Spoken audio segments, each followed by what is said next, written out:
the power of the unspoken feelings in cinema, it relies enormously on very good directing and particularly on very good acting.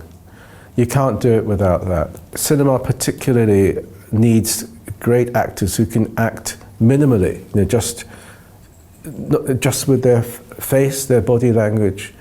And I think Bill Nighy,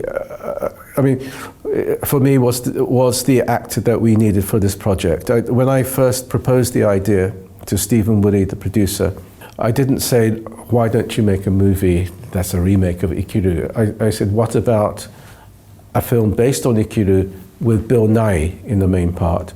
And it should also look like a British film that was made somewhere between 1938 and 1948. This is how we started. From when I was a child, what I wanted was to be a gentleman. I've always been interested as a writer of novels in this question about how do you not waste your life? I didn't just want to see a remake of Ikiru. I wanted that material in the old Kurosawa film to be married, if you like, to a lot of the questions about Englishness and the particular concept of the English gentleman. Now, this isn't. Of course, this is a subject I've touched on in my novels as well, and things like The Remains of the Day, which is also a wonderful James Ivory film. But it's not because I have a peculiar historical interest in a particular period of English history.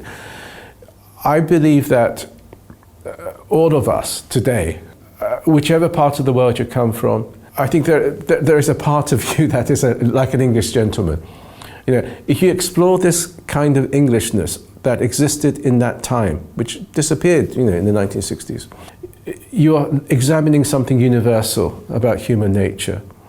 And it's got something to do with the way of facing up to the fear of emotions, how you try and hold your life together when the world is falling apart around you, the way you protect yourself with humor and stoicism, but perhaps choose not to look at difficult things.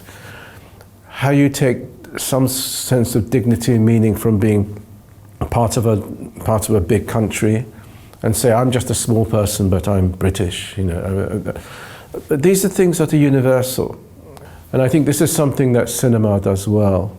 You can present a very strange foreign world to an audience, like our vision of England after the war, and people think, well, these are very strange people, they behave in a very strange way, and you catch them a little bit off balance, and after a while they realize that there is something that is very close to them, and it touches them. And if I have any reservation at all about the original Kurosawa movie, which in many ways I think it was a great masterpiece, I think it's a wonderful script. The execution of the film has never been 100% right for me, because I felt Kurosawa was an action director, and that film is in the tradition of what the Japanese cinema calls the shomengeki, the kind of genre perfected by people like Ozu and Naruse. There's a much quieter style with camera movements that are much more still, and an acting style that is much more understated and full of the unspoken.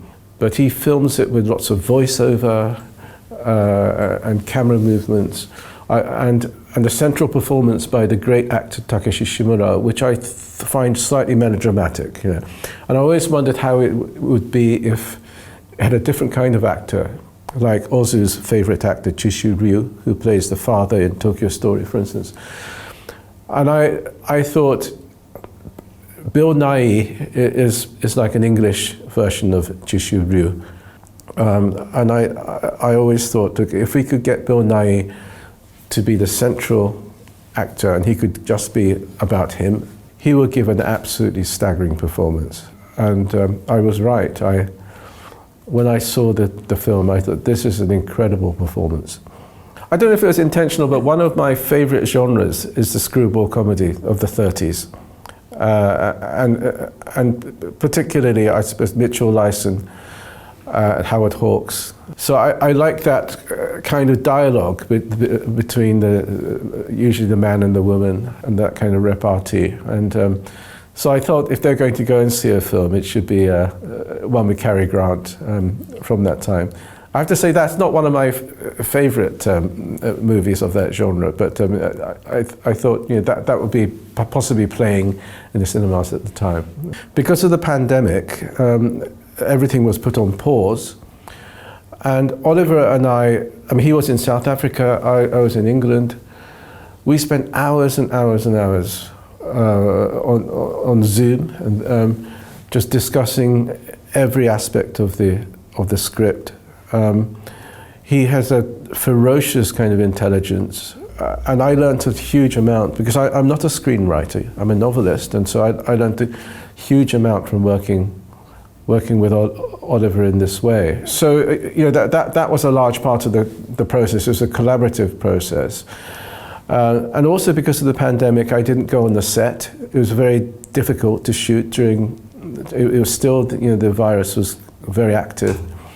So I kept away from the set, so I didn't see rushes. And so I think I did see the film quite fresh without seeing, sometimes it can be very distracting if you're on the set and you've seen the real locations and then so I saw it almost like somebody in the audience would see it when I saw the early cuts of the film, and I was stunned at the images that Oliver got. When Stephen and I were looking for a director, we didn't want. This sounds very racist. We didn't want a British director. Okay, not because there are wonderful directors in Britain whose work I really like, but we wanted this film not to look like a typical British film, and we wanted somebody from the outside.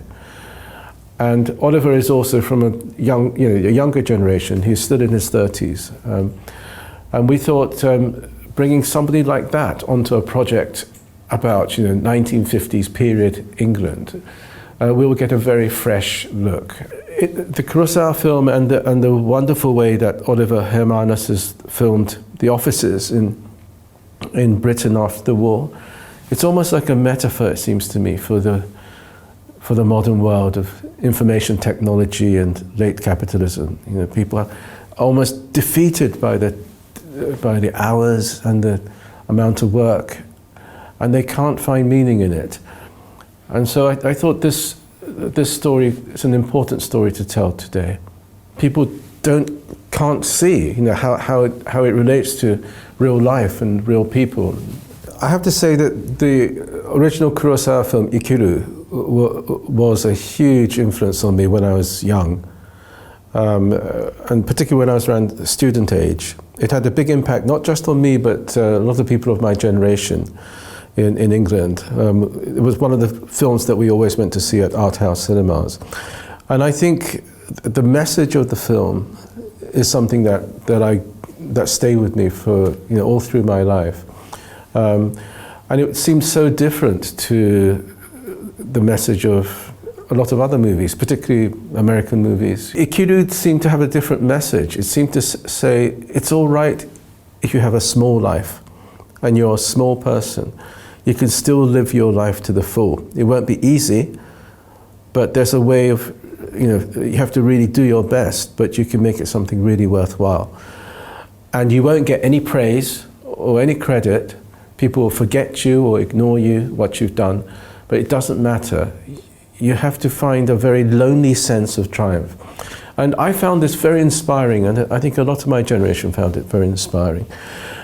And when I was that age, I never dreamt that I would come to festivals like this or win the Nobel Prize or anything like this. I thought I was going to have a small life. And I felt quite recently that this same message, perhaps, the same vision, could really speak to a younger generation of people in the kind of world we have today.